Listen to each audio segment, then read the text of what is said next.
अस्सलामुअलैकुम, good morning, सुबह good morning बखैर। Everybody. आज यौम यकजहती कश्मीर भी मनाया जा रहा है। साथ ही एक अहम खबर है जिसके बारे में हमको पता लग ही गया होगा। इस्माइली कम्युनिटी के रूहानी पेशवा मौलाना शाह करीम अल हुसैनी आगा खान चहारम इंतकाल कर गए हैं। प्रिंस करीम आगा खान का इंतकाल पुर्तगाल के दारुल हुकूमत लिस्बन में हुआ। इंतकाल के वक्त शाह करीम के अहल खाना उनके पास मौजूद थे और 1936 में वो पैदा हुए। 4 फरवरी सन 2025 को 88 बरस की उम्र में इनका इंतकाल हुआ है। आपको बताएं कि प्रिंस करीम आगा खान के 3 बेटे रहीम आगा खान, अली मोहम्मद आगा खान और हुसैन आगा खान हैं, जबकि एक बेटी ज़हरा आगा खान है। मौलाना शाह करीम की नमाज जनाजा लिस्बन ही में किए जाने का ऐलान किया गया है। ताहम तदफीन के मकाम का ऐलान फ़िलहाल नहीं किया गया। तारीख़ और वक्त का ऐलान इंतज़ामात को हतमी शक्ल दिए जाने पर किया जाएगा और जमात के अरकान से दरख्वास्त की गई है कि जब तक उन्हें मदऊ ना किया जाए वो नमाज जनाजा में ज़ाती हैसियत में शिरकत की कोशिश ना करें। ज़ाहिर है हर शख्स की कोशिश होती है, ख्वाहिश होगी कि वो शिरकत करे, लेकिन यही कहा गया है मुंतज़मीन की जानिब से कि जब तक इनवाइट ना किया जाए ज़ाती हैसियत में आप कोशिश ना करें। नमाज जनाजा को बराह रास्त नशर भी किया जाएगा, उसकी कवरेज होगी, टेलीविज़न पर देखी जा सकेगी, सोशल मीडिया पे देखा जा सकेगा। प्रिंस करीम आगा खान के इंतकाल पर दुनिया भर में जमात खानों में खुसूसी दुआएं ऑलरेडी शुरू हो गई हैं। मौलाना शाह करीम अल हुसैनी इस्माइली कम्युनिटी के 49वें इमाम थे। रिवायात के तहत उनके जानशीन यानी इस्माइली कम्युनिटी के 50वें हाजिर इमाम को नामजद कर दिया गया है। जानशीन की नामजदगी प्रिंस करीम आगा खान ने अपनी वसीयत में की थी और प्रिंस करीम आगा खान के अहल खाना और जमात के सीनियर अरकान की मौजूदगी में ये वसीयत लिस्बन में ही पढ़कर सुनाई जाएगी। आगा खान फाउंडेशन का तरक्की पजीर ममालिक में फलाही कामों का नेटवर्क आपको पता ही है, सबको मालूम है, अपनी मिसाल आप है ये। प्रिंस करीम आगा खान ने अपनी ज़िंदगी पसमानदा तबकात की ज़िंदगियों में बेहतरी लाने में सर्फ की है और पाकिस्तान की तरक्की के लिए मिसाली खिदमात भी अंजाम दी हैं, जिस पर उन्हें निशान पाकिस्तान और निशान इम्तियाज़ से नवाजा गया था। प्रिंस करीम को मुख्तलिफ ममालिक और यूनिवर्सिटीज़ की जानिब से आला तरीन एजाज़ात और एजाज़ी डिग्रियों से नवाजा गया था। आगा खान फाउंडेशन के 30 ममालिक में 80,000 मुलाजमीन हैं और सिर्फ सन 2038 में आगा खान फाउंडेशन ने 58 मिलियन पाउंड वक्फ किए थे। तो ये फलाही कामों में हमेशा आगा खान का नाम जो है वो आगे आगे रहा है। इनफैक्ट हमारी अगर आप नॉर्दर्न सिटीज़ वगैरह देखें तो वहाँ ज़्यादातर जो NGOs काम करते हैं, जो स्कूल बनते हैं, ख़ास तौर पे एजुकेशन में बहुत बड़ा काम किया है, तो वो आगा खान फाउंडेशन ने ही किया होता है। हेल्थ में कंट्रीब्यूशन है, एजुकेशन में कंट्रीब्यूशन है, अपलिफ्टिंग ऑफ लाइव्स में कंट्रीब्यूशन है और पाकिस्तान में भी है, भारत में भी है, दुनिया के और ममालिक में भी है। दुनिया में आर्ट और कल्चर में इनका बहुत बड़ा नाम है। इनफैक्ट रिसेंटली कनाडा में एक बहुत बड़ा म्यूज़ियम खोला गया जिसमें इस्लामिक आर्ट या मुसलमान आर्टिस्ट का आर्ट जो है वो बहुत नुमाया गया है, specifically for Muslim artist from around the world. तो आर्ट और कल्चर में भी इनकी बहुत कंट्रीब्यूशन है। इस बारे में जो भी अपडेट्स होंगी आपको बताएंगे। और आज के दिन की मुनासिबत से बात करें तो मकबूजा कश्मीर में भारत के हाथों दिहाइयों से जुल्म सितम सहती कश्मीरी अवाम के साथ मुल्क भर में आज यौम यकजहती कश्मीर मनाया जा रहा है। मुल्क भर में आज छुट्टी है, आम तातील है। यौम यकजहती कश्मीर मनाने का मकसद दुनिया को ये बावर कराना है, बताना है कि पाकिस्तान अक़वाम मुत्तहिदा की करारदादों के तहत कश्मीरियों के हक़ के खुद इरादियत की मुनसिफाना जद्दोजहद की हिमायत जारी रखेगा, कुछ भी हो जाए। पाकिस्तानियों के दिल कश्मीरियों के साथ धड़कते थे, धड़कते हैं, धड़कते रहेंगे। आज का दिन मनाने का मकसद भारत समेत दुनिया भर पर यह वाज़े करना है कि पाकिस्तान कश्मीरियों की सियासी, सफारती और अखलाकी हिमायत के मौक़िफ़ पर डटा हुआ है और डटा रहेगा डेफिनेटली। इस्लामाबाद में शहराए दस्तूर की रैली निकाली जाएगी और 10 बजे सायरन बजाए जाएंगे और शोधाए कश्मीर को खिराज अकीदत पेश करने के लिए 1 मिनट की खामोशी इख्तियार की जाएगी। मकबूजा वादी के कश्मीरियों की हालत इज़ार को उजागर करने और भारतीय मुजालिम को बेनकाब करने के लिए अहम रास्ते जो हैं हवाई अड्डों और रेलवे स्टेशन के अतराफ पोस्टर्स और बिलबोर्ड्स जो हैं वो भी लगाए जाएंगे। आर्मी जनरल आसिम मुनीर ने जी बिल्कुल कल 2 टोक कहा कि भारतीय फ़ौज के खोखले बयानात उनकी बढ़ती हुई मायूसी की निशानदेही करते हैं और पाक फ़ौज मुल्की खुद मुख्तारी और सालमियत के दिफा के लिए पूरी तरह तैयार है। पाकिस्तान किसी भी मुहिम जोई का जवाब मुकम्मल ताकत के साथ देने की सलाहियत रखता है और देगा। इसी बारे में बात करते हैं। हमारे साथ मौजूद हैं जद्दोजहद कश्मीर की आज़ादी कश्मीर की रहनुमा मिशाल मलिक साहिबा। बहुत शुक्रिया आपका मिशाल साहिबा। हम दहाइयों से देख रहे हैं कि भारत कश्मीरी अवाम पर जुल्म सितम जारी रखे हुए है। मोदी हुकूमत ने तो कश्मीरियों के जो बचे कुछ हुकूक हैं वो भी सल्ब कर लिए हैं। वादी की खुसूसी हैसियत भी ख़त्म कर दी गई। आप अब भी पुरुम्मीद हैं, कितनी पुरुम्मीद हैं कि भारत चाहे कितना भी जबर कर ले, कश्मीरी अवाम की तहरीक आज़ादी को नहीं दबाया जा सकता? कि एक तो मैं ये आज के दिन एक दफ़ा फिर एक मैसेज देना चाहती हूँ मोदी सरकार को, जो आरएसएस की दहशतगर्द सरकार है, कि जितनी भी वो दहशतगर्दी कश्मीरियों पे कर रहे हैं और जो नस्लकुशी की जा रही है, और अब तो पूरा इंडिया जो है इस आग की लपेट में आ गया है और दुनिया भर में जो मकबूजा कश्मीर में दहशतगर्दी इंडिया कर रहा है उसका ट्रांसनेशनल नेटवर्क जो है वो फैलता ही जा रहा है। मगर किसी भी लम्हा, किसी भी मोमेंट जो है कश्मीरी कौम ना चुप हुई है, ना खौफज़दा हुई है। बस ये प्रॉब्लम ज़रूर हुई है कि एक्सेस टू इंफॉर्मेशन, जो वहाँ पे ग्राउंड पे जो अट्रॉसिटीज़ हो रही हैं, जो वायलेशंस हो रही हैं, उसकी एक्सेस इतनी मुश्किल करती है कि वहाँ पे इंटरनेशनल ऑब्जर्वर्स नहीं जा सकते, इंटरनेशनल मीडिया नहीं जा सकता, कोई वहाँ की कवर नहीं कर सकता। If you compare it with Palestine के विजुअल्स भी हैं, बहुत सी चीज़ें जो हैं वो दुनिया देख सकती है, इंफॉर्मेशन आ सकती है, उनकी आवाज़ दुनिया तक पहुंच सकती है जो जुल्म हो रहा है। मगर ये वो वाहिद ख़ित्ता है पूरी दुनिया के अंदर जो कि जिसकी आवाज़ जिन लेयर्स के साथ, जिन आयरन कर्टन से की है कि इसकी हिस्ट्री में कहीं मिसाल नहीं मिलती इस जबर की, इस जुल्म की और फ़िरौनियत की। बेशक ऐसा ही है मिशाल मलिक साहिबा। पिछले साल मकबूजा वादी में भारतीय कंट्रोल में होने वाले इंतखाबात में नेशनल कांग्रेस को अक्सरियत मिली। उमर अब्दुल्ला वज़ारत आला पर बैठ गए, लेकिन कश्मीरी अवाम से वादा किया था कि मकबूजा कश्मीर की खुसूसी हैसियत बहाल करवाएंगे। अभी तक एक कदम नहीं उठाया गया इस तरफ। तो आपको नहीं लगता कि कश्मीरी अवाम से धोखाधड़ी की कीमत उमर अब्दुल्ला और उनकी कठपुतली सरकार को चुकाना पड़ेगी?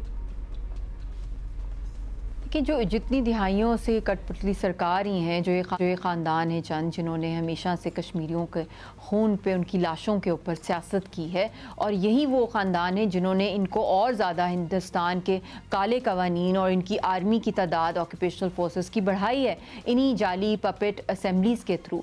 तो इनको तो कोई एतबार नहीं करता। और जो इन्होंने प्रोपेगेंडा में, तो ये दुनिया में मशहूर है, सॉफ्ट पावर को जिस तरह मिस यूज़ करते हैं, मिस इन्फॉर्मेशन, डिसइन्फो लैब्स के स्कैम्स इंडिया के जो दुनिया भर के अंदर जो एक्सपोज हुआ, इनका international fraud.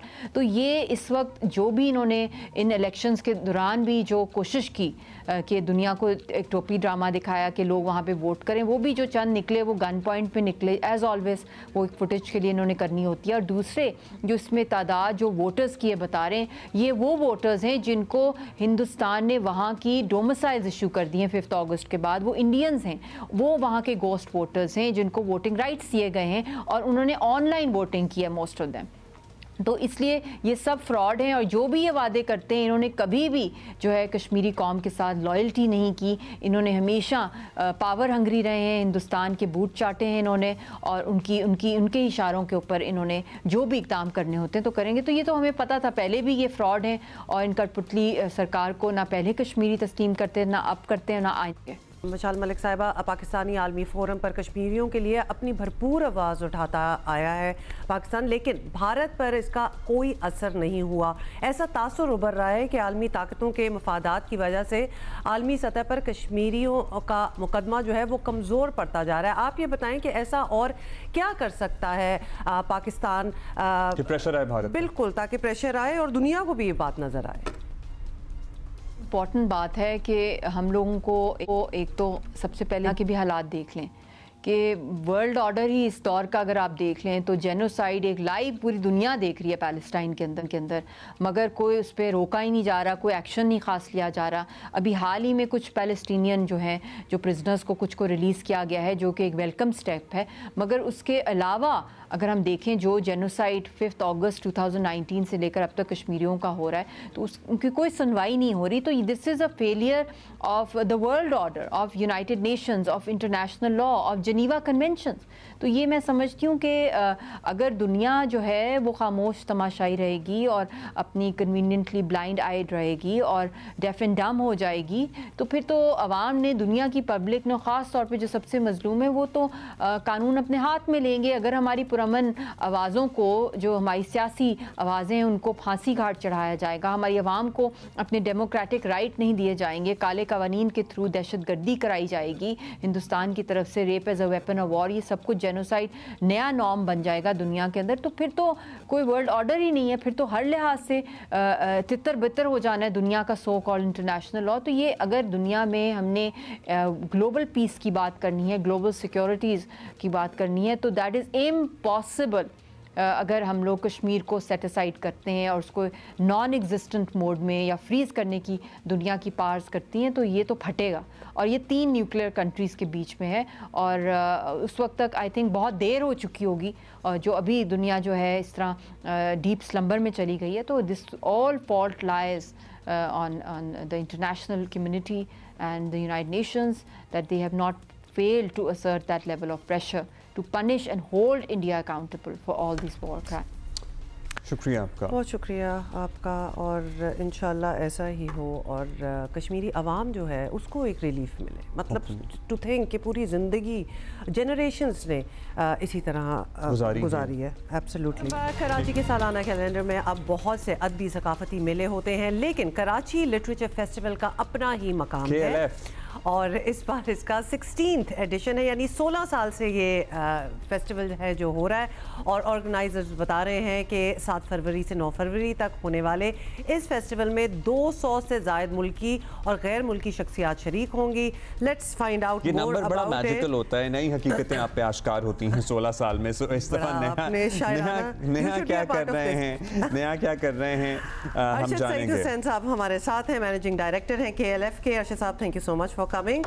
Right of the bat, what's different about it? मतलब वो 16वें साल की बात कर रहे हैं तो हम देख चुके हैं बहुत कुछ होता है, बहुत से स्पीकर्स जो हैं वो भी रिपीट रोटेशन पे रहते हैं। So what's new?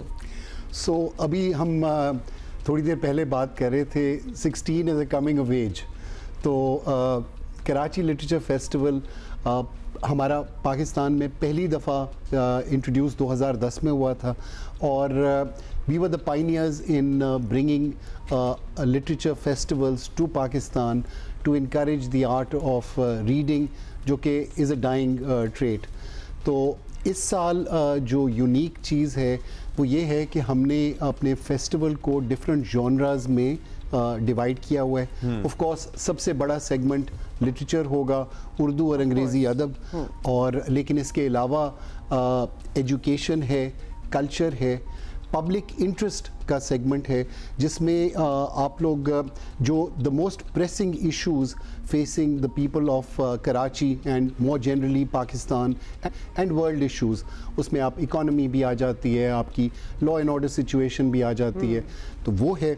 और इसके अलावा परफॉर्मेंसेस हैं, both musical performances and dance performances. International guest का बताएं क्योंकि उसका बड़ा इंटरेस्ट लोगों में होता है कि who's coming. तो इस साल जो हमारी थीम है फेस्टिवल की is narratives of the soil. Okay. तो what we are celebrating is the rich cultural heritage of people who have risen from Pakistan, and we are celebrating that. So the Pakistani literati who are spread out across the world, उनको हमने दावत दी है इस दफ़ा, और इनमें से चंद अहम शख्सियात कामला शमसी, who is a UK based Pakistani award winning writer. She is going to be there. She'll deliver a keynote address and also talk about her recent book. And इसके अलावा मिशाल Hussain, who is a journalist and a writer, she works for the BBC, and she will be coming. और इसी तरह दीगर performer और artists दुनिया भर से of Pakistani origin will be coming. अब तो इतना सब कुछ है बात करने के लिए, ज़ाहिर है लिटरेचर है, किताबें हैं, सेशंस हैं, आर्ट है, सोशल इश्यूज़ हैं, फिर साथ ही डिजिटल मीडिया, यूथ के इश्यूज़, बच्चों के issues, Instagram in specific, TikTok and what not. So उससे रिलेटेड आपके पास कुछ ऐसे लोग हैं जो यूथ को अट्रैक्ट करें? वैसे तो आएंगे ही यूथ, आई एम श्योर, लेकिन नहीं, यूथ वैसे अब पिकी चूजी हो चुके हैं। so अगर हम कह रही हैं कि पिकी चूजी हो चुके हैं, तो घर से क्यों निकलेंगे? उनके लिए आपके पास क्या है ऑफर करने को? जी बिल्कुल। सो देखिए, youth represent 60% of our population. They are the future of our country, and to engage them and to bring them to the festival, there are sessions on social media, on stand-up comedy, और stand-up comedy में भी कि whether it is on stage versus on Instagram. Interesting. तो उसमें हमारे पास लोग आ रहे हैं। एक और बड़ा इंटरेस्टिंग सेशन है जो उर्दू रैप पे है, और उसमें फारिश शफ़ी हैं, और उस सेशन को मॉडरेट अरशद महमूद कर रहे हैं। So from the traditional music composer to the rappers, and what is the connection between the two. तो we thought that would be a very interesting conversation. ये already मेरा ख्याल है जो people who are watching, आपने उनको hook कर लिया है इसी बात से, because these are different generations coming together and passionate about music and words and lyrics. comedians वाला सेशन है ना, उसमें भी अली अब्दुल्ला हैं और भी बहुत सारे लोग हैं जी, अकबर हैं, और भी जो लोग आप देखते रहते हैं, हंसाते रहते हैं आपको, वो सारे मौजूद होंगे। आपको स्केड्यूल जो है ये आपको ऑनलाइन मिल जाएगा। इनकी वेबसाइट है कराची फेस्टिवल की, और आप QR कोड है उसको स्कैन करें, आपको पूरा स्केड्यूल आपके सामने होगा। एंड ऑफ कोर्स हम इनसे पूछेंगे नहीं, लेकिन आपको पता है कि it always ends with a bang, और कोई ज़बरदस्त किस्म की परफॉर्मेंस होती है। कवाली होगी ऑन संडे, आपने बता दिया। I was trying to keep it beach luxury में, so in case you want to plan for that session as well, तो आप कवाली का अपने माइंड में बेस्ट ऑफ लक रखते जाइएगा जी। एंड इसके अलावा I just wanted to highlight कि this time we are running a parallel session for the youth. तो एक पूरा सेशन जिसमें 15 मुख्तलिफ सेशंस होंगे, आर्ट परफॉर्मेंसेज ऑन कल्चर के, थिएटर परफॉर्मेंसेज हैं, there are 2 theatre performances, so all of that and much more is there at the Karachi Literature Festival. This weekend in Karachi. 8th, 9th Thank you, sir. Thank you. Thank you. Imran Khan का army chief के नाम खत हो, या Islamabad high court के जजेस का chief justice के नाम खत, सियासत, अदालत, मीडिया और सोशल मीडिया हर जगह खतूत नवीसी की गूंज है। और ख़ास तौर पर बानी PTI के army chief general Asim Munir के नाम लिखे खत का हर तरफ चर्चा है। हर कोई इसे अपनी मर्जी के माने जो है वो दे रहा है, उसको अपनी मर्जी से समझ रहा है, कोई इसके हक में तो कोई इसके खिलाफ। बानी PTI ने कलमी दोस्ती की ये कोशिश जो भी सोच कर की हो, लेकिन तहरीक इंसाफ को आगे से जो जवाब मिला है वो इतना हौसला अफजा नहीं। हाँ, वो अरमान जिसको कहते हैं ना, ठंडे से पड़ गए हैं उस वजह से। तो नहीं, ऐसा ही हुआ है। सिक्योरिटी ज़राए ने कल साफ कह दिया है कि ऐसा कोई खत मिला है और ना इसे पढ़ने में दिलचस्पी है। बानी PTI को किसी भी मामले पर बात करनी है तो सियासतदानों से करें। PTI को मायूसी इसलिए भी हुई है या हुई होगी कि चेयरमैन तहरीक इंसाफ बैरिस्टर गौहर कह चुके थे कि ख़त का मुस्बत जवाब मिला तो खैर मकदम किया जाएगा, लेकिन ये खत्तो किताबत का भी सॉर्ट ऑफ ड्रॉप सीन ही हो गया है। सुने ज़रा गौहर अली साहब का क्या कहना था। साहब ने कहा कि एक लेटर लिखा है, चीफ ऑफ आर्मी स्टाफ को लेटर लिखा है। मैंने पर्सनली उस लेटर को अभी तक देखा नहीं है, पढ़ा नहीं है, क्योंकि मैं 2 डेटों पे नहीं जा चुका था। एक साबिक वज़ीर आज़म की हैसियत से और पाकिस्तान तहरीक इंसाफ जो इस वक्त सबसे बड़ी पॉलिटिकल पार्टी के उसके एक सरबराह की हैसियत से लेटर लिखना चाहता हूँ। तो खान साहब ने अपने दिल का इजहार वहाँ खुल करके किया है कि दीज आर द रीजंस, और उनकी तरफ से अगर कोई रिस्पांस आता है तो हम वेलकम करेंगे।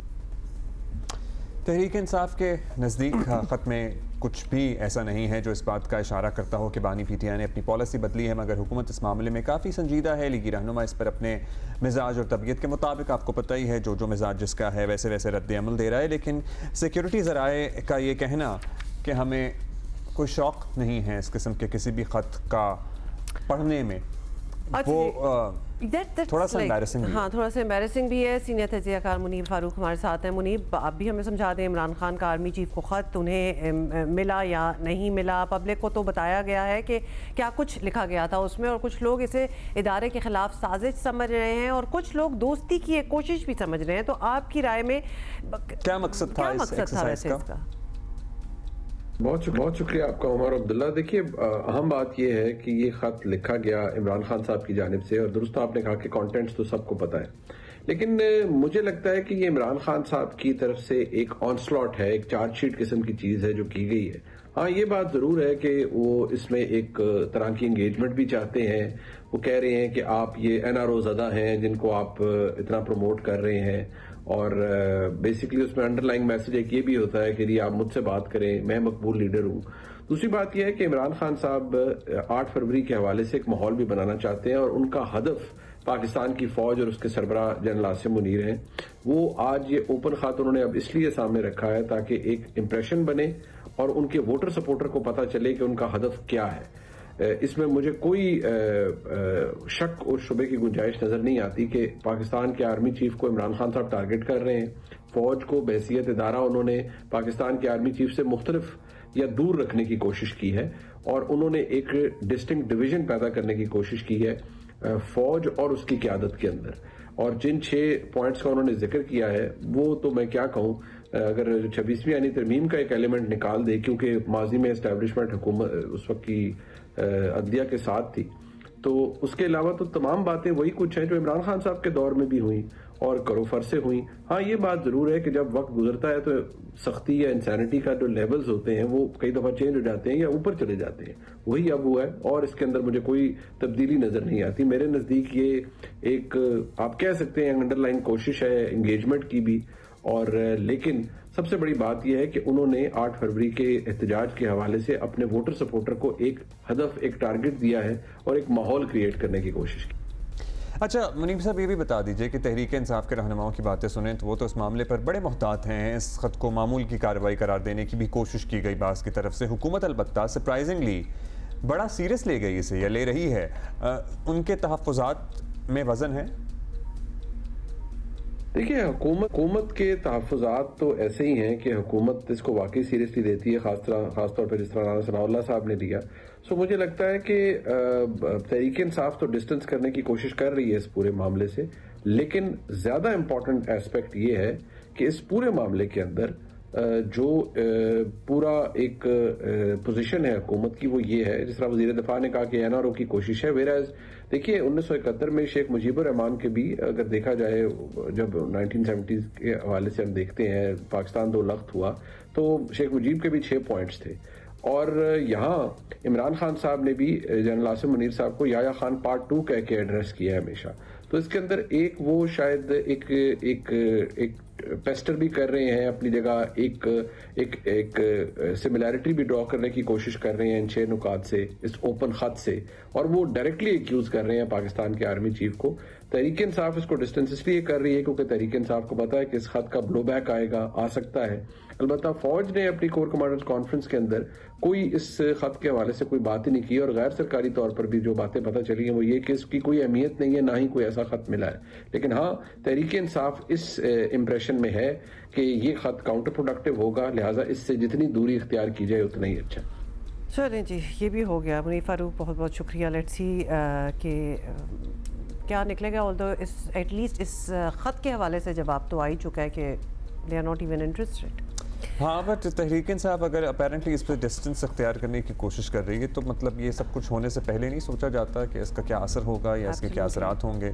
अच्छा, कुछ और आपको बताते हैं कि अमरीकी सदर, तो पता ही नहीं क्या होंगे। ये बड़ा खतरनाक बाय द वे बात हो सकती है। अमरीकी सदर ट्रंप का गजा की पट्टी पर तवील अरसे तक कब्जा करने का ऐलान जो है उन्होंने कर दिया है, और व्हाइट हाउस में इजरायली वजीर आजम के साथ प्रेस कॉन्फ्रेंस में कहा कि मैं गजा में तवील उल मुद्दती मलकियत की पोजीशन देखता हूँ और हम गजा को तरक्की देंगे। आपको पता नहीं, ये बड़े डेंजरस वर्ड्स भी हो सकते हैं कि इरादे क्या हैं, और इलाके के लोगों के लिए मुलाजमतें देंगे, ये उनका कहना था। शहरियों को बसाएंगे। फ़लस्तीनियों के लिए मंसूबे के तहत जॉर्डन और इजिप्ट के रहनुमा जगह फराहम करें।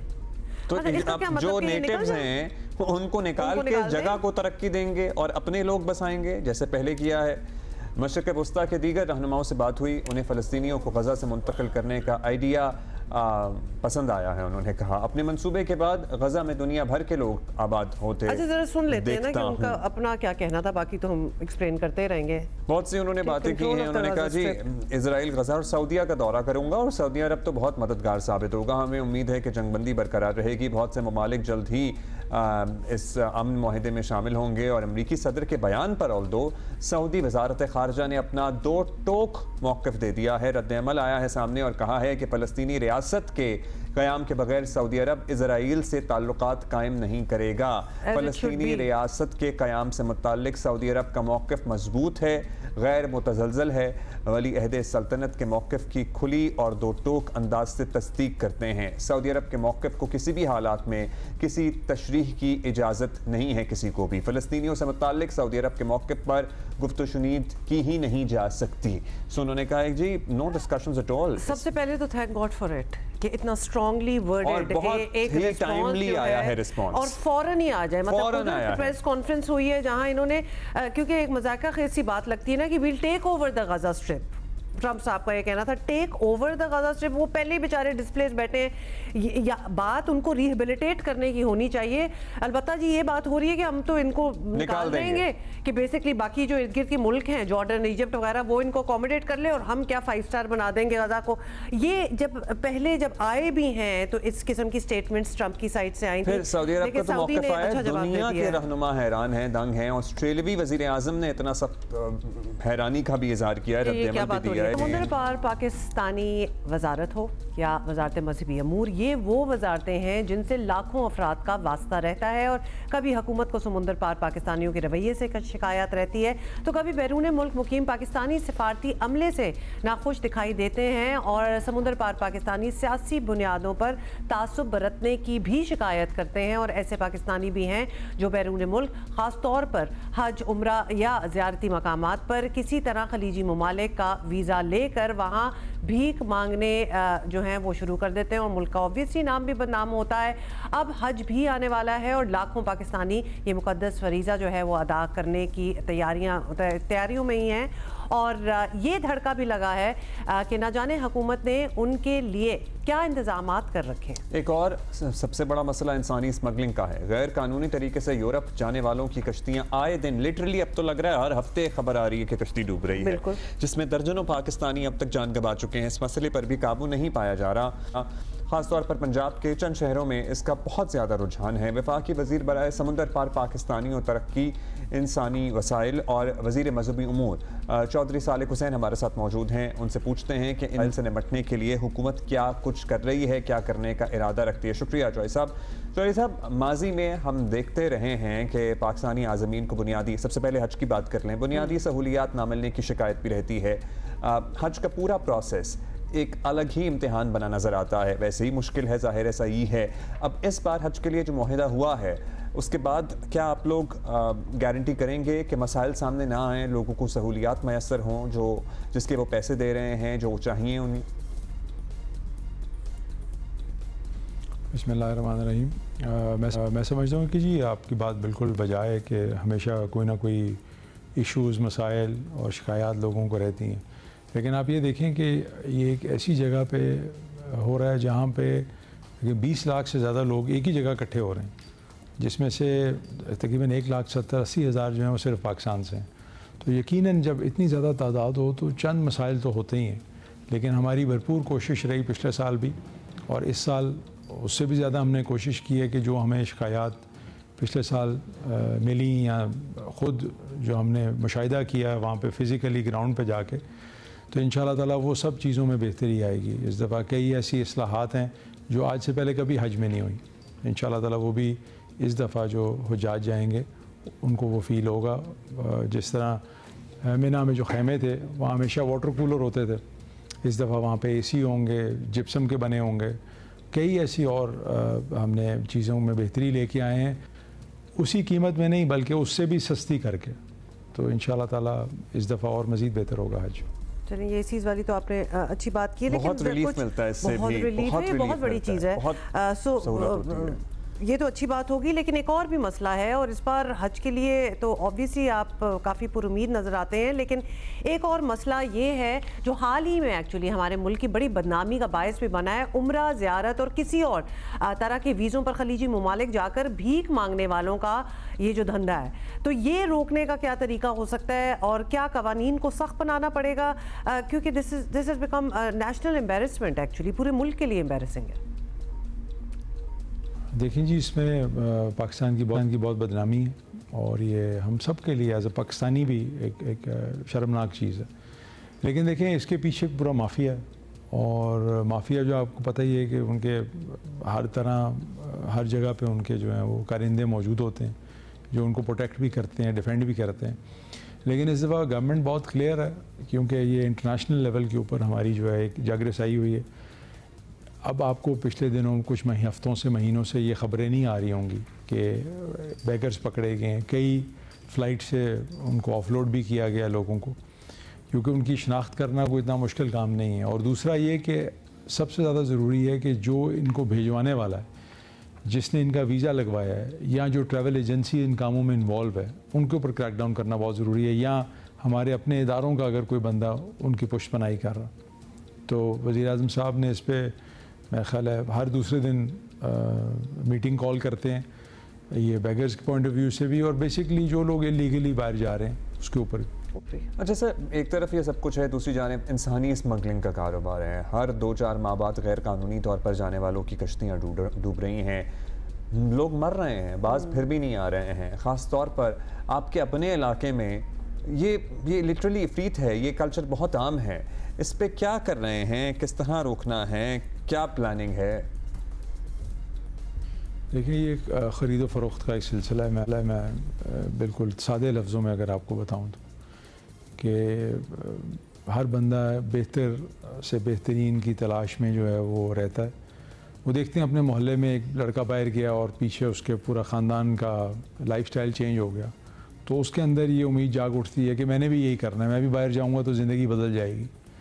उसके लिए जायज़ रास्ते मौजूद हैं, लेकिन क्योंकि उसके लिए मेहनत करनी पड़ेगी, 6 महीने लगेंगे, 8 महीने लगेंगे, उसको उसी इलाके में कोई बंदा मिल जाएगा जो इस धंधे में मुलव्वस होगा और उसको वो अपना कोई मवेशी होंगे वो बेच के या अपने वालिदैन से बात करके उनसे पैसे ले के तो उस बंदे के हवाले करेंगे।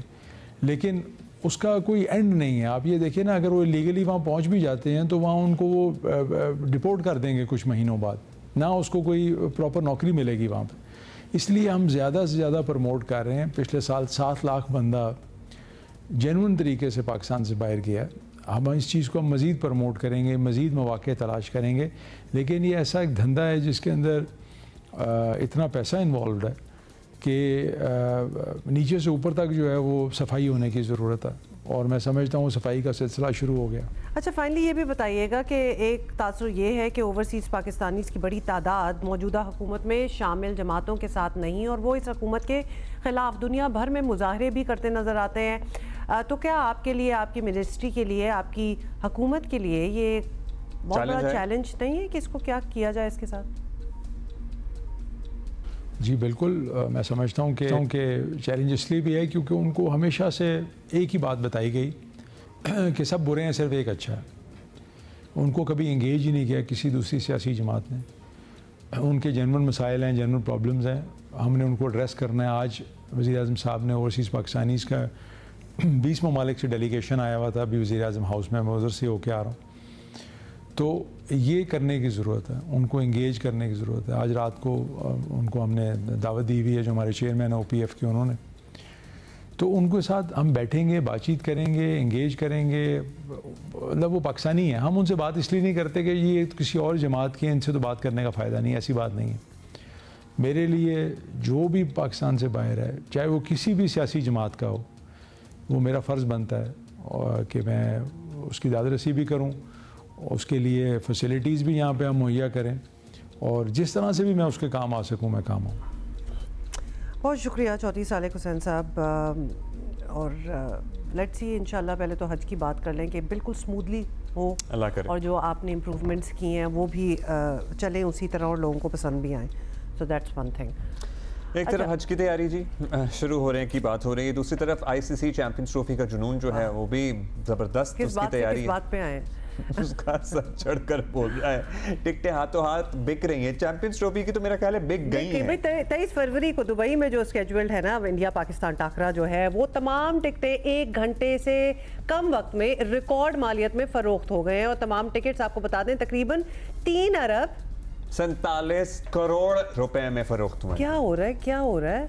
चलो बहुत अच्छी बात है। वैसे आईसीसी इवेंट के टिकटों की फरोख्त कराची, लाहौर, इस्लामाबाद समेत मुल्क के दीगर शहरों में भी जारी है। पाकिस्तान क्रिकेट टीम ने सह मुल्की सीरीज के लिए भी कमर कस ली है। न्यूजीलैंड की टीम पाकिस्तान पहुंच चुकी है। सो जो लोग नहीं ग्रैब कर पाए चैंपियंस ट्रॉफी की टिकटें, वो इस पे इक्तफा अब कर रहे हैं। मतलब there is a lot of cricket, तो मतलब कुछ ना कुछ तो आप लोगों को मिल ही जाएगा। जनूबी अफ्रीका की टीम 7 फरवरी को पाकिस्तान पहुंचेगी। खिलाड़ियों ने तैयारियां शुरू कर दी हैं। लाहौर में ट्रेनिंग कैंप के पहले दिन कौमी टीम ने प्रैक्टिस भी की और फ़खर जमान और बाबर आजम ने ओपनिंग की। बाबर अलग नेट पर शॉर्ट पिच गेंदे खेलने की प्रैक्टिस करते रहे।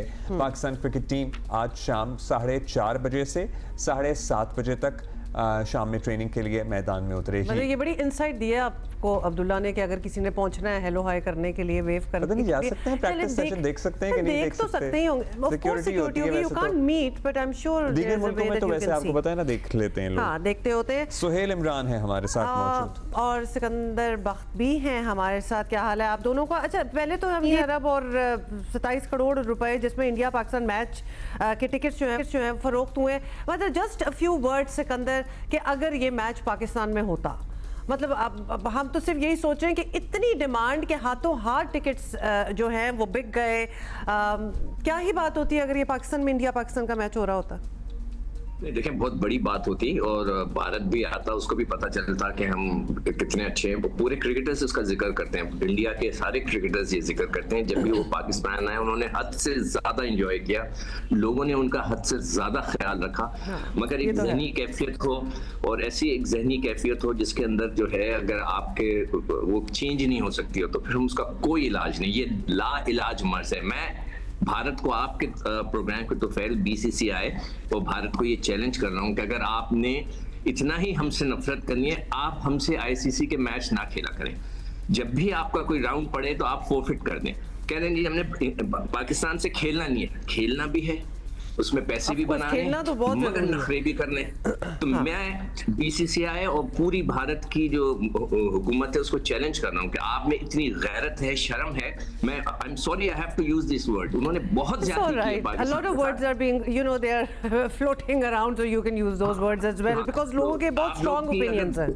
हाँ, थोड़ी सी भी गैरत और शर्म है ना, आप ये ऐलान कर दें आज कि हम पाकिस्तान के खिलाफ जो मैच होगा उसको फोरफिट कर देंगे, हम नहीं खेलेंगे उनके साथ आइंदा सारी जिंदगी। देख लेते हैं क्या होता है फिर, अगर इतनी गैरत है तो पता चलिए। अब तो जो हो गया ये मामला सेटल हो गया, आगे के लिए भी आपको पता ही है उस फॉर्मूले पे बात हो रही थी। हम जब जाएंगे तो हम भी नहीं जाएंगे और हम भी न्यूट्रल वेन्यू पे खेलेंगे। अब्दुल्ला, इसमें हमें भी थोड़ा सा स्ट्रॉन्ग होना पड़ेगा। जैसे मोहसिन नकवी साहब ने इस दफा बहुत जबरदस्त किस्म के जो है ना अप्रोच किए, स्टैंड लिया है, और आइंदा आने वाले लोग जो भी हैं खुदा के वास्ते इस पे स्टैंड करें और ना खेलें भारत से। ये टूर्नामेंट पाकिस्तान में होना बाकी, आपको पता है, क्योंकि भारत की ये भी कोशिश थी कि कोई भी ना आए यहाँ पे। वो तो ना आए, लेकिन ये भी कोशिश रही है पसे पर्दा कि कोई भी ना आए, लेकिन अल्हम्दुलिल्लाह वो कोशिश नाकाम हुई। सिकंदर के साथ I will agree on this point. Sikandar, जो आपने कहा है ना स्ट्रॉन्ग स्टैंड लेने का, आफ्टर ऑल इंडिया भी तो स्ट्रॉन्ग स्टैंड ही लेता है ना, कि वो उन्होंने ठान ली कि हम पाकिस्तान नहीं जाएंगे और उन्होंने करवा ही लिया अपने आप को दुबई। तो इतने स्ट्रॉन्ग स्टैंड जब वो लेते हैं तो देन वी शुड टू। अच्छा जी, हम सोहेल भाई के पास चलेंगे। हाँ। सोहेल भाई, क्या तैयारी है भाई? चैंपियंस ट्रॉफी की तो टिकटें नहीं मिल रही हैं अब लोगों को, या कुछ हैं बाद में कुछ रिलीज़ की जाएंगी, क्या सूरत हाल है? अब ट्राई सीरीज़ की टिकटें फ़रोख्त होना शुरू हो गई हैं तो वो मैसर हैं, और वो उसमें इंटरेस्ट है लोगों का उसी तरह। जी अब्दुल्ला और हुमा, बिल्कुल उसी तरह इंटरेस्ट है, बल्कि मैं तो ये कहूंगा कि ज्यादा इंटरेस्ट है। बड़ी बेताबी से लोग इंतजार कर रहे हैं कि वो कदाफी स्टेडियम को देखें, और उन्हें एक मौका मिल रहा है 8 तारीख को और 10 तारीख को। 8 तारीख को क्योंकि पाकिस्तान टीम मद्दे मुकाबल होगी न्यूजीलैंड के खिलाफ, इसलिए उस मैच का वीकेंड के ऊपर मैच है, उसका इंतजार ज्यादा है, उसमें दिलचस्पी भी ज्यादा है। जबकि जो दूसरा मैच कदाफी स्टेडियम में खेला जाना है वो साउथ अफ्रीका और न्यूजीलैंड की टीमों के दरमियान फैन है उसका इंटरेस्ट उतना नहीं है जितना कि 8 तारीख वाले मैच का है। यही वजह है कि जो निजी कोरियर सेंटर के मुख्तलिफ आउटलेट्स बनाए गए थे गुज़िश्ता रोज, वहां पर बहुत ज्यादा रश था। सैकड़ों की तादाद में लोग वहां पर पहुंचे थे और कुछ आउटलेट से, कुछ सेंटर से दक्कम पेल की भी इतलात मिली हैं और उसके बाद पुलिस को भी बुलाया गया था और टिकटों की जो सेल थी वो उस वक्त तक रोक दी गई थी। आज दोबारा से फिर उनके जो मैचेस के टिकट्स हैं उनकी फरोख्त का आगाज होगा। तो लोग, क्योंकि इंटरेस्ट है खासा ना सिर्फ मैच में बल्कि क्योंकि ऑनलाइन कुछ मिल रहा है अभी, ऑनलाइन सब माल बिक गया जी। ऑनलाइन में कल रात तक तो दस्तयाब थे, फिर जैसा कि मैंने बताया कि उसकी टिकटों की फरोख्त रोक दी गई थी। ये जो जिस तरह के नाखुशगवार वाकयात कुछ हुए थे उसकी वजह से रोक दी गई थी। आज दोबारा से शुरू होगी। चैंपियंस ट्रॉफी के जो जनरल स्टैंड और प्रीमियर और दूसरे फर्स्ट क्लास के हैं वो तकरीबन बिक चुके हैं टिकट्स। महंगे जो टिकट्स हैं, जो गैलरी के, वीआईपी के और वीवीआईपी के टिकट्स हैं, वो अभी भी दस्तयाब हैं कुछ मैचेस के। लेकिन इस वक्त जो बात की जाए, जो ज्यादा इंटरेस्ट है वो 3 मुल्की सीरीज के पहले मैच जो कि 8 फरवरी को होना है उसके ऊपर लोग बहुत ज्यादा शो कर रहे हैं, इंटरेस्ट पूछ भी रहे हैं कि कैसे मिलेंगी टिकटें, कब मिलना दोबारा शुरू होंगी, तो उसमें ज्यादा इंटरेस्ट पाया जाता है इस वक्त। लेकिन जो 2 रोज पहले टिकटों की फरोख्त फिजिकली शुरू हुई थी चैंपियंस ट्रॉफी में, उसमें इंग्लैंड और ऑस्ट्रेलिया के मैच को बहुत ज्यादा हाथों हाथ लिया गया था। अब फिजिकल टिकट्स मिलना शुरू होंगे 7 फरवरी से जिन लोगों ने ऑनलाइन टिकट्स चलिए लवली। अच्छा सिकंदर, अब ज़रा आ जाते हैं क्योंकि ये ट्राई सीरीज़ जो है दिस इज़ द लास्ट मौका आप समझें चैंपियंस ट्रॉफी से पहले जहां कॉम्बिनेशन एटलीस्ट हमारी जो टीम जो है वो बना सकती है। टीम की तो अनाउंसमेंट हो चुकी है। So are they doing that, do you think they will be doing that, क्योंकि प्रैक्टिस भी बड़ी ज़ोरों शोर से स्टार्ट हुई है? देखिए वो तो सुहेल ज्यादा बता सकेगा कि एक मैंने खबर सुनी थी कि मतलब अब तो सोशल मीडिया पे कोई खबर भी जो है होती है ना वो मैं यकीन नहीं करता, इसलिए कि उसमें जो है वो ऐसा लिखा हुआ था कि जी सेलेक्टर बैठ गए हैं, बहुत अच्छी बात है, शुरू कर दी है और उन्होंने फैसला करना शुरू कर दिया है कि जो अवाम नाराज है तो टीम में तब्दीली। मुझे नहीं पता, ये सोहेल इमरान ज्यादा बताएगा। मगर जो टिकटों वाली बात और सीटों वाली बात है ना, मैं कराची में रहता हूँ, मुझे नहीं पता कि क्या अरेंजमेंट है। मैंने कल भट्टी साहब से भी पूछा यार अब जो स्टेडियम बना है उसमें क्या होगा, हम किधर बैठेंगे, कभी होंगे। अब मुझे ही नहीं पता कि देखें वुमेन पीसीबी हम टेस्ट क्रिकेटर्स को टिकट भेजता है, टिकट उस इलाके की भेजता है जहाँ पे शायद मैं अपने खुद तो जा ही नहीं सकता। अब आई होप कि इस दफा कोई बेहतर टिकट भेज दें। नकवी साहब से हम यही रिक्वेस्ट करेंगे, आप टेस्ट क्रिकेटर्स को इनवाइट करते हैं तो कोई बेहतर टिकट दें तो कोई उसका फायदा भी है। वरना मैं तो नहीं आता, मैं तो सड़क अपने काम वाम करने वालों को दे देता हूँ, बच्चों के दोस्तों को देता हूँ, जिसको जाना है चला जाए, मैं नहीं जाता जब तक कि अच्छी टिकट ना मिले। अब ये बताइएगा कि हमारा कॉम्बिनेशन क्या है? मुझे ये नहीं पता कि लोग कहाँ बैठेंगे, किधर बैठेंगे। अब जो नया स्टेडियम बना है सुना है ऑपोजिट डायरेक्शन में भी बैठ जाएंगे ना, जो जगह मिलेगी बैठ जाएंगे, कुछ नहीं होता, वो सारा पार्ट भी हो जाएगा। आपका ये पैगाम पहुंच गया हमारे तवज्जुह से। अब आप बताएं कि what should be a final combination. देखिए फाइनल कॉम्बिनेशन का उस दिन भी मैंने जिक्र किया था कि फखर के साथ देखना है कि कौन ओपन करता है। बाबर ही सुना है, अभी तक तो प्रैक्टिस कर रहे हैं उनके साथ ओपन नहीं वो तो है, प्रैक्टिस तो सारी करते हैं ना, वो तो स्विमिंग पूल पे भी कर रहे थे बाबर। मगर जो असद शफीक हैं वो ये कह रहे थे कि जी हम देखेंगे कि मौके के लिहाज से किसको ओपन कराएं, साउथ को कराएं, कामरान को कराएं, बाबर को। ये बड़ी अजीब और गरीब सी उन्होंने बात की थी। मैं तो इसलिए कहता हूँ कि ये बड़े नालायक हैं। सेलेक्टर्स हमारे बच्चे हैं, अभी नए आए थे, उनको सेलेक्टर बना दिया, पता नहीं क्या सोच। चले सोहेल के पास शायद खबर हो। सोहेल भाई बाबर ओपन करेंगे। अच्छा खबर क्या है आपके पास भी, क्योंकि ऑब्वियसली सिकंदर भी कह रहे हैं तो सोहेल से ही पता करें। जी अब्दुल्ला भाई, जब गुज़िश्ता रोज मुकामी क्रिकेट ग्राउंड जहां पर ट्रेनिंग जारी है पाकिस्तान टीम की, पहला सेशन था तो सिनेरियो बेस्ड मैच की बुनियाद के ऊपर ट्रेनिंग की गई थी और उसमें बाबर आजम और फखर जमान ही ओपन करने के लिए आए थे। अगरचे बाबर आजम बहुत जल्द शिकार हो गए थे फास्ट बॉलर शाहीन आफरीदी का, और उसके बाद फिर दोबारा उन्हें जब दूसरा मरहला शुरू हुआ था उसमें एक मरतबा फिर उनको बैटिंग दी गई थी। कल के जो कॉम्बिनेशन लग रहा है वो इसी तरह लग रहा है कि बाबर आजम और फखर जमान जो हैं वो ओपन करेंगे, साउथ शकील, कामरान गुलाम, इसी तरह के ऑर्डर के साथ। यहाँ पर पहले जो सिनेरियो बेस्ड मैच खेला गया था उसमें बैटर्स बैटिंग करते हुए दिखाई दिए, लेकिन बाबर आजम दोनों मरतबा कोई खातर ख्वाह कारकर्दगी नहीं दिखा सके थे, अच्छी परफॉर्मेंस नहीं दिखा सके थे। यही वजह कि जब वो दोनों मरतबा आउट हुए, वापस आए पवेलियन, तो फिर साइड के बने हुए नेट पर जाकर वो खुद नॉकिंग करते रहे। बड़ी दिलचस्प बात यह है कि नॉकिंग के लिए जो शॉर्ट पिच डिलीवरी पर वो कर रहे थे वो बैट उन्होंने खास तौर पर फखर जमान का मंगवाया था। फखर जमान से मंगवाकर बैट उन्होंने उसकी नॉकिंग की और उसके बाद फिर दोबारा वो वापस चले गए। अब तक के कॉम्बिनेशन के मुताबिक यही लग रहा है कि वाहिद स्पिनर है इब्रार, वो खेलेंगे, उसके साथ फहीम अशरफ और 3 फास्ट बॉलर्स, उसके साथ बाबर आजम और फखर जमान का ही मामला लग रहा है कि वो ओपन करेंगे। अब तक का माइंड यही लग रहा है सेलेक्टर्स का। यानी कि फहीम भी आपको फाइनल 11 में नजर आ रहे हैं। हाँ अब्दुल्ला, जो सबसे बड़ी गलती पाकिस्तान की सिलेक्शन में है वो स्पिनर का जो है, एक स्पिनर आपने रखा है। पूरी दुनिया की टीमें 3-3 स्पिनर्स लेके आ रहे हैं। अगर आप खुशदिल शाह को कहते हैं कि जी वो स्पिनर हैं, तो उनका मैंने कल रिकॉर्ड निकाला था, तो टोटल उनकी जिंदगी के अंदर 2 या 3 विकेटें हैं। T20 के अंदर उनकी 2 विकेटें हैं सिर्फ, तो उनको तो आप बॉलर ही नहीं मान सकते ना। हाँ, सलमान अली आगा को मैं कहूंगा कि वो अच्छी बॉल करते हैं, उनको से बॉलिंग ही नहीं कराई टेस्ट क्रिकेट में। तो ये बहुत बड़ी कौन सी मंतक है मुझे नहीं पता। ये वही मंतक है कि जो T20 वर्ल्ड कप हम USA खेलने जा रहे थे तो अचानक तब्दीलियां करके 3 लड़कों को इधर उधर से उठा के ले आए थे। यही इस दफा किया गया है। अब मुझे नहीं पता मोहसिन नकवी साहब को कौन एडवाइस करता है, कौन वो लोग हैं जीनियस जो बेचारे, मैं तो बेचारा ही कहूंगा, मोहसिन नकवी साहब तो बिजी रहते हैं बहुत, तो उनको कौन इस किस्म की टीम बना के दे रहा है ये मुझे नहीं पता। तो हमारी मतलब ये काम चेयरमैन PCB का तो नहीं है ना टीम बनाना, आपको पता है, there's a whole team for it. He is the administrator to run the show. That's what I'm saying. Abdullah, मैं यही तो कह रहा हूँ कि वो कौन से लोग हैं जो उनको गलत मशवरा दे रहे हैं। एक स्पिनर्स के साथ आप जाएंगे जो रेगुलर होगा, ये कैसे हो सकता है पाकिस्तानी विकेटों के ऊपर? अच्छा, ये क्रिटिसिज्म जो है जी सोहेल बताइए, ये क्रिटिसिज्म पहले भी हो चुकी है ये स्पिनर्स के हवाले से। Why do we not learn? मेरी एक सिलेक्टर के साथ बात हुई थी और उनसे मैंने ये वाला क्वेश्चन किया था जो पॉइंट रेज किया है सिकंदर भाई ने भी, कि एक स्पिनर के साथ जो रेगुलर है वो हम जा रहे हैं। वो कहते हैं कि हमें कोई भी आखिरी जो टीम है वो बता दें पाकिस्तान की वनडे स्क्वाड की या व्हाइट बॉल की, जिसमें 2 रेगुलर स्पिनर हो। बाकी जो टीमें हैं उनके पास इतना उनको एक कंफर्ट जोन में है वो कि उनके पास जो दूसरा स्पिनर होता है या तीसरा स्पिनर होता है वो एक अच्छे बैटर भी होते हैं। अगर हम इंडिया की मिसाल देते हैं तो उनके वो कहते हैं कि जी उनके जो स्पिनर हैं, अगर एक रेगुलर स्पिनर कुलदीप यादव या कोई और भी खेलता रहता है उनके व्हाइट बॉल टीम में, तो उनके साथ जो दूसरे 2 स्पिनर्स होते हैं वो 6, 7वें नंबर के ऊपर प्रॉपर बैटर होते हैं। ये वाली जो सहूलत है वो पाकिस्तान को माजी में हासिल नहीं हुई, लेकिन अब खुशदिल शाह और सलमान अली आगा की सूरत में पाकिस्तान बिल्कुल वही कुछ देखना चाह रहा है जो दूसरी टीमों के पास एक थोड़ा सा कंफर्ट जोन है कि जी उनके पास बैटर्स नहीं और वो बॉलिंग। शादाब एक होते थे, वो जाहिर है नहीं परफॉर्म कर पा रहे हैं। तो ये सोहेल साहब आप जरूर ये पूछिएगा जब ये बोले कि कंफर्ट जोन नहीं है तो उनसे बोलेंगे गलती किसकी है।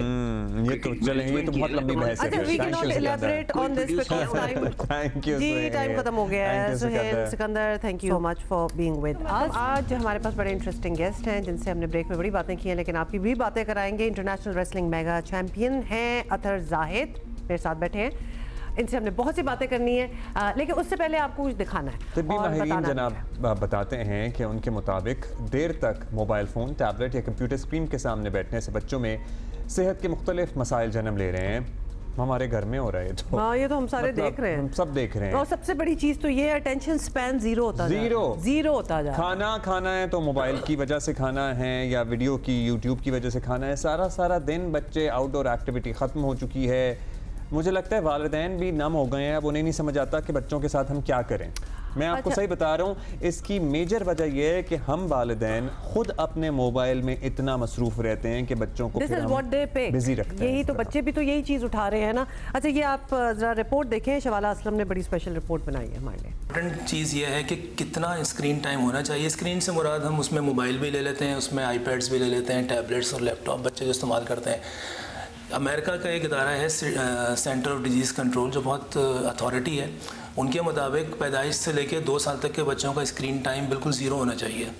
2 साल से 5 साल तक के बच्चों का टाइम स्क्रीन 1 घंटा होना चाहिए, वो भी ऑब्जर्व्ड होना चाहिए, यानी कि उसके पीछे कोई पेरेंट मौजूद हो बच्चे के साथ या कोई एल्डर सिबलिंग मौजूद हो।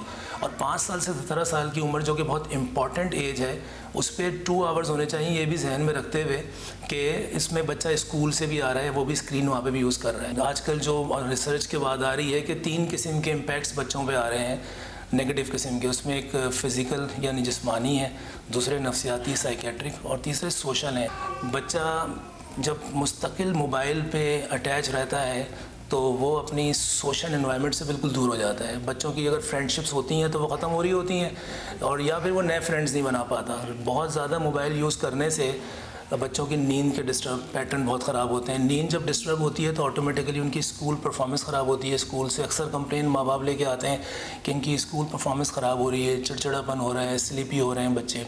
डिप्रेशन बच्चों में बहुत बढ़ती जा रही है। पाकिस्तान में एक रिसर्च हुई है कि यहाँ पे 5 साल से लेकर 17 साल तक के बच्चे कम से कम 5 से 6 घंटे मोबाइल यूज़ कर रहे हैं, जो कि इंतहाई मुज़र है बच्चों की सेहत के लिए। इसके अलावा अगर जिस्मानी बातें करें तो बच्चों की करीब की जो नज़र है वो बहुत कमज़ोर होती जा रही है, और बच्चे मुस्तकिल बैठे रहते हैं। स्क्रीन के लिए उनको बैठे रहना बहुत ज़रूरी है, जिससे उन पर मोटापा डेवलप होता है, और मोटापा इट्सेल्फ बहुत सारी बीमारियों को जन्म देता है। मेंटल हेल्थ बच्चों की बड़ी मुतासिर हो रही है। तो हमें सोचना चाहिए किस तरीके से हम अपने बच्चों को मोबाइल से दूर करें। इनने ये तजवीज़ की है कि वालिदैन अपने बच्चों का स्क्रीन टाइम महदूद करके इन्हें जिस्मानी सरगर्मियों, किताबों का मुताला और तख्लीकी जो खेल हैं उसमें मसरूफ़ रखने की कोशिश करें, ताकि उनके जिस्मानी सेहत और जहनी सेहत को बेहतर किया जा सके। कैमरामैन ज़िशान इकबाल और सजाद हुसैन के साथ शवाला असलम, जियो न्यूज़, कराची। रिपोर्ट देखते ही एक आइडिया तो ये सामने आया कि the only way parents can discourage kids कि वो अपना करें is by doing it themselves. अगर बच्चा आपको आपके फ़ोन के साथ देखे ना 24 घंटे, या आप बाथरूम भी नहीं जा रहे अपने फ़ोन के बगैर, या जो भी एक्टिविटीज़ सारी होती हैं, obviously is going to pick that up. But if he sees के आप लिटरली अखबार पकड़ के पढ़ रहे हैं, या फिर आप आउटडोर एक्टिविटी में हैं, and for a long time उसको आपके हाथ में कोई गैजेट नज़र नहीं आता, तो वो भी इसी तरह ही होगा। कुछ भी ट्राई कर लें, this is the only thing that will work. Physical activity की बात हो रही है तो फिर हम आपकी मुलाकात भी कराएंगे, लेकिन साथ साथ पहले आपको बताएंगे कि पाकिस्तान के मुख्तलिफ इलाकों में मुख्तलिफ अंदाज में एक खेल बहुत मकबूल हो रहा है, हमारे कल्चर का हिस्सा है, और वो इस तरह से कि कुश्ती आपको पता ही है ज़माने कदीम से इस खत्ते पे में है, और इसमें बड़े बड़े पहलवानों ने अपना नाम कमाया है, लेकिन इसके अब मुख्तलिफ अंदाज जो हैं वो सामने आ गए हैं, और उसमें पाकिस्तानी अपना बड़ा नाम कमा रहे हैं। right. एक नया इंटरनेशनल रेसलिंग स्टार जो है वो मुल्क का नाम रोशन कर रहा है। अतर जाहिद इनका नाम है, सऊदी अरब में पैदा हुए, वहीं पले बड़े, लेकिन कुश्ती का शौक इन्हें इस प्रोफेशन की तरफ ले आया। इन्होंने इंटरनेशनल रेसलिंग मेगा चैंपियनशिप जीती है, और नेपाल में इन्होंने भारत को हराया और वो बेल्ट जीती। सो उनको वेलकम करेंगे। अस्सलाम वालेकुम अतर, बहुत मुबारक हो आपको। कैसे हैं आप? Well done. बिल्कुल ठीक, आप बताएं। बिल्कुल ठीक ठाक। बताइएगा, सऊदी अरब में आप पले पड़े, पैदा भी वहीं हुए, आपकी फैमिली भी सारी वहाँ पे है, तो आप वो बच्चे थे जो बचपन में रेसलिंग देखते थे टीवी पे सारा टाइम? क्योंकि हमने भी देखी है बचपन में बहुत ज़्यादा रेसलिंग और एंटरटेन हुए हैं। कैसे ये शौक डेवलप हुआ? बेसिकली मेरे फादर रेसलिंग देखते होते थे वीसीआर के ज़माने से। हाँ, वो वाले तो आजकल तो बच्चों को पता भी नहीं वीसीआर क्या है। तो उस टाइम से तो कैसेट्स लाते थे, तो वहीं से मुझे भी शौक डेवलप हो गया। फिर जब मैं खुद बड़ा हुआ, फिर मैं भी कैसेट्स लाना शुरू हुआ। तो आप वो थे जो अपने छोटे भाई बहनों पे या कजन्स पे वो सारे दाव पेच आजमाते थे? बिल्कुल, मेरा कोई भाई नहीं है, मेरी बस 2 बहनें ही थी, तो उन्हीं पे मैंने ट्राई करके शुरू किया। ये I can relate to that. लेकिन ये बताएं, मतलब कोई खौफ, कोई डर खासतौर पे कोई माँ बाप की तरफ से भी हो जाता है, क्योंकि बड़ी लड़ाई मार कुटाई, मतलब इसमें बड़ा फिजिकल एक्शन हो रहा है, तो कुछ ऐसा खौफ नहीं है? डर तो कभी नहीं लगा, और यानी मेरी मदर को थोड़ा एतराज़ था इसमें कि क्या कुट खाने वाले काम है, मार खाने वाले काम है, इसमें कोई इंजरी हो सकती है, ये कोई काम नहीं है, ये छोड़ के कोई छोड़ करो।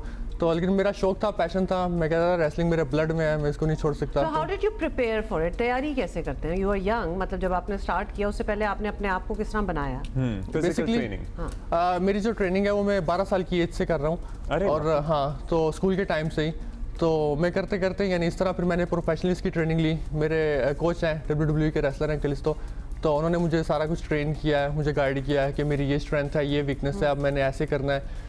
तो अल्हम्दुलिल्लाह आज मैं इंटरनेशनल रेसलिंग चैंपियन हूँ और आप सबको प्राउड कर रहा हूँ। और आगे क्या टूर्नामेंट्स आ रहे हैं which you are looking forward to? Professional wrestling में कोई कैटेगरीज नहीं होती, इसमें ये सारी गेम टेक्निक की है, आपका stamina, strength, endurance, mobility, agility matter करती है। और इसमें ये डिपेंड नहीं है कि आपकी ये कैटेगरी है, इसमें आपकी रिंग स्किल्स अच्छे होने चाहिए, आपको टेक्निक आनी चाहिए।